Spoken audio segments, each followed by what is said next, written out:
안녕하세요. 양강사입니다.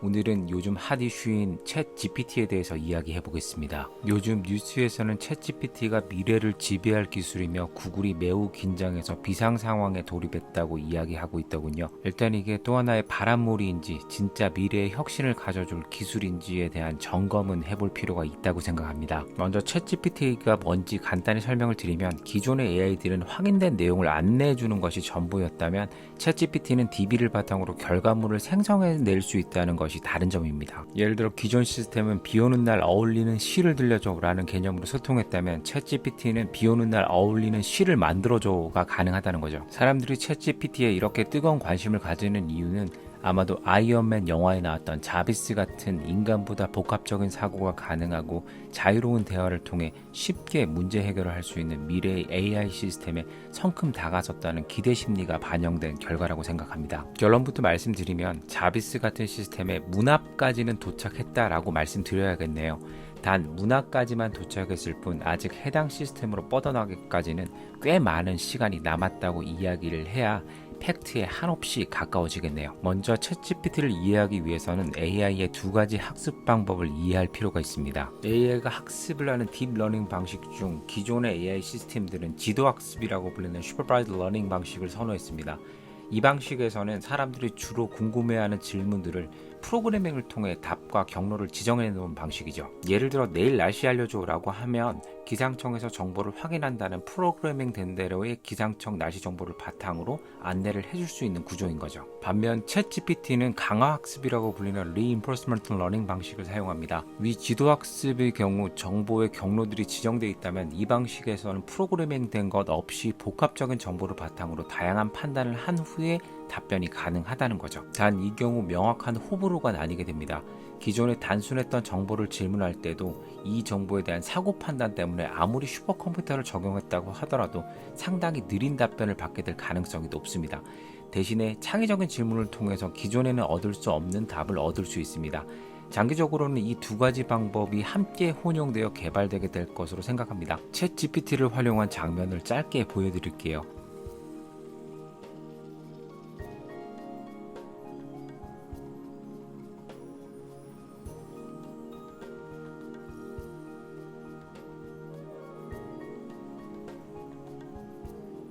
사실상 기존의 AI 시스템에서는 얻기 힘든 답들이었죠. 아무래도 수많은 선택 가능한 정보 중에 AI 스스로 우선순위를 따져서 정보를 재가공해서 보여주는 형태라 반응 속도가 느립니다. 또한 이 정보에 대해서 완벽한 신뢰도를 기대할 수는 없습니다. 현재로서는 우선순위만 따질 뿐 어떤 정보가 팩트이고 옳은지 판단을 할 수 없기 때문입니다. 고로 자비스처럼 프로그램을 해달라고 요청을 한다든지 숙제를 대신해달라고 요청을 했을 때 완벽함을 기대할 수 없다는 말이죠. 덕분에 아직까지는 이 문제를 해결하기 위해 굉장히 멀고 험난한 과정들이 남아 있습니다.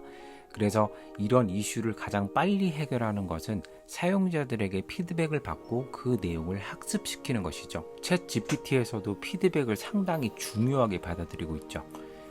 이런 여러 가지 한계 상황이 있지만 저는 빠른 시일 내에 사람들은 챗GPT 형태의 AI의 도움을 많이 받게 될 것이라고 예상합니다. 사실 지금도 회사에 다닌 사람들은 대부분 의미 없는 메일 보고를 위해 참고할 문구를 찾거나 양식을 찾고 있기 때문이죠.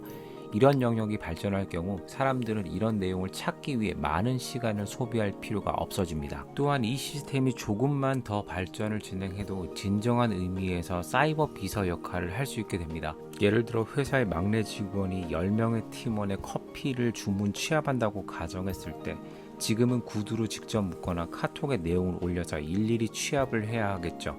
이럴 때 이 시스템을 적용한다면 어떤 각 메뉴가 몇 잔이며 이 주문을 했을 때 적용될 수 있는 쿠폰을 반영해서 최대한 사용자 평점이 높으면서 가격이 싼 카페의 주문과 결제까지 할 수 있을 겁니다. 더불어 AI는 사용자에게 팀원들이 평소와 달리 당도가 높은 음료를 선택한 것으로 보아 팀원 전반적으로 스트레스도가 높은 것으로 예상되니 오늘은 묵묵히 팀원들을 잘 도와줍시다 라는 안내까지 나올 수 있겠죠. 그럼 앞으로 챗GPT 형태의 AI 시스템 미래를 한번 예측해 보겠습니다. 어디까지 저의 개인적인 예측이라 완벽하게 맞다고 보기는 어렵지만 저와 비슷한 생각을 하시는 IT 관련자들이 많아서 보편적 생각의 한 축 정도로 생각해 주셨으면 좋겠습니다. 첫 번째, 우후죽순 이런 형태의 AI가 엄청나게 출시될 것으로 보입니다. 이미 국내에도 네이버가 움직이고 있고 글로벌 라인에서는 구글, 마이크로소프트, 아마존, 오라클 등이 움직이고 있다는 얘기가 들립니다. 그러나 아마 초창기에는 제대로 검증되지 않은 스타트업부터 대기업까지 엄청난 회사들이 이 기반 서비스를 경쟁하듯이 출시할 거예요. 왜냐하면 미래의 경쟁에서 각자 뒤처지기 싫고 두각을 내보이고 싶은 심리가 반영되기 때문이죠.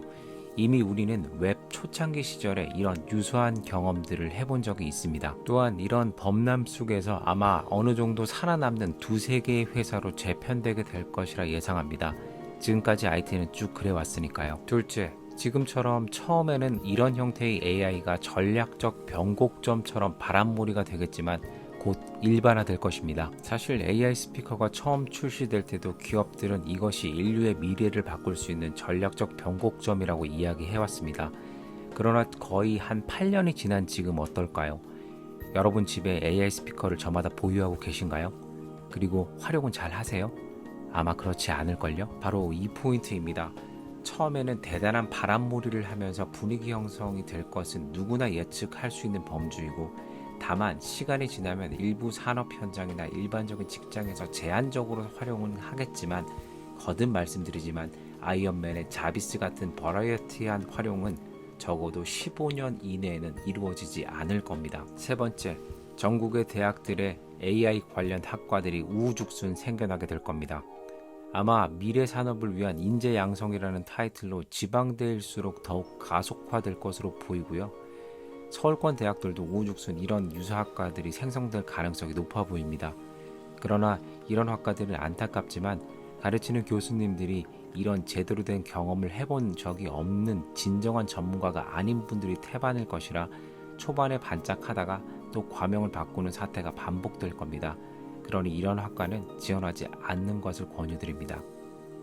네 번째, 4, 5년 내에 AI가 사람들의 직업을 뺏는 시대가 올 것 같은 분위기가 조성될 것입니다. 지금도 공학을 공부하지 않으셨던 많은 기자님들이 저마다 4, 5년 안에 사람이 하던 직업이 없어질 것처럼 공포를 조성하는 기사들 양산하고 계시더군요. 아마 적어도 지금부터 2, 3년간은 이런 기사들이 계속 쏟아져 나올 겁니다. 그러나 저의 생각은 다릅니다. 물론 기업은 비용 감축이 가장 미덕이기에 인력 감소를 통한 수익이 증가를 할 수만 있다면 수단과 방법을 가리지는 않을 겁니다. 그래서 기업들도 이런 사람을 대체할 수 있는 AI에 대해 적극적으로 투자하고 진행할 건 당연한 겁니다. 하지만 적어도 15에서 20년 안까지는 쉽게 되지는 않을 겁니다. 물론 눈부신 속도로 발전은 하겠지만 AI의 정보 생산 가공 능력이 월등해지려면 현재 발등하는 속도를 감안하더라도 저 정도의 시간은 소요될 것이라고 생각합니다. 더구나 인간의 윤리적인 접근에 대한 매우 큰 저항을 불러일으키게 될 거예요. 같은 저항에 부딪힌 사례가 대표적인 예로 자율주행 시스템입니다. 근래 5년 동안 매우 눈부신 기술의 혁신과 발전을 이루었지만 바로 윤리 판단 문제로 현재 발목을 잡고 있죠. 그리고 가장 중요한 포인트는 세대가 변하더라도 사람은 기계가 아닌 사람과 커뮤니케이션 하는 것을 선호한다는 사실입니다. 다섯 번째, 단순 작업에는 혁신을 가져올 겁니다. 직장인들이 가장 싫어하는 단순 작업 및 분류 등은 간편하게 AI가 진행할 수 있게 되어 업무의 생산성은 높아질 것으로 생각됩니다. 덕분에 이 기술이 가속화된다면 전 세계가 주 5일을 넘어 주 4일째 근무제가 도입될 수 있는 발판이 마련될 것으로 보입니다. 단, 이 경우에 그동안 단순 사무직이라고 불리던 직업들은 없어질 가능성이 실제로 높아 보입니다. 여섯 번째, AI 관련 법률이 생성될 겁니다.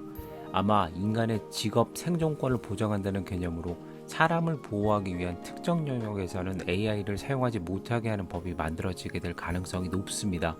물론 이 법이 만들어지는 것도 상당한 고통이 따르게 될 거예요. 저마다 자신들의 생존권을 위해서 각 분야의 집단들이 우리 일도 AI가 하지 못하도록 해달라고 지속적인 요구와 시위를 하게 될 것이니까요. 일곱 번째, 독창적일수록 가격 지불의 차등 현상이 발생할 것입니다. AI 활용이 보편화되었을 때 예를 들어 특정 책을 읽고 독후감을 써오라는 과제가 있다고 한다면 사람들은 AI를 통한 해결을 하려는 의존도가 높아질 겁니다.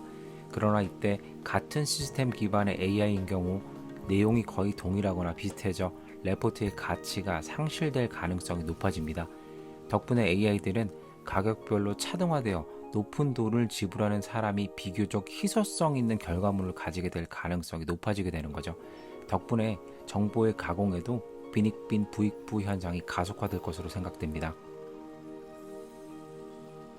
지금 예측해드린 내용보다 생각해놓은 많은 내용들이 있지만 큰 범위 내에서는 이 정도가 적당할 것 같아서 오늘은 여기까지 진행하겠습니다. 앞으로 기회가 된다면 챗GPT AI로 몇 차례 더 영상을 제작해 볼게요. 그럼 다음에 뵙겠습니다. 감사합니다.